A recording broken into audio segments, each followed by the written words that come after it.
குலசாமின்னா okay அது ஏதோ போயிட்டு வந்துடலாம், சும்மா தானே போறோம், வருஷத்துக்கு ஒரு முறை போறோம் அப்படின்னு நினைக்கிறீங்க.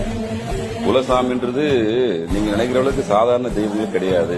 உங்களுடைய தலையெழுத்தையே மாத்தி அமைக்கக்கூடிய சக்தி குலதெய்வத்துக்கு உண்டு. முதல்ல குலசாமி எப்படின்னு முதல்ல தெரிஞ்சாங்க. சின்னதா தான் இருக்கும்.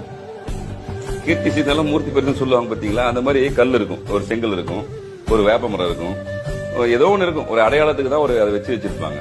ஆனா அது முன்னோர்கள் நடமாட இடம், அது உங்களுடைய மூதார்கள் நடமாட இடம், வாழ்ந்த இடம். அவ்வளவு சக்தி உண்டு.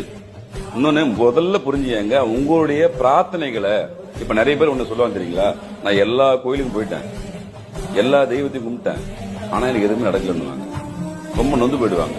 ஏமா நான் செய்யாத பரிகாரம் கிடையாது, எல்லாத்தையும் செஞ்சு எனக்கு ஏன் நடக்கலன்னு கேள்விப்பாங்க. அந்த கேள்விக்கு பதில் தான் குலதெய்வம்.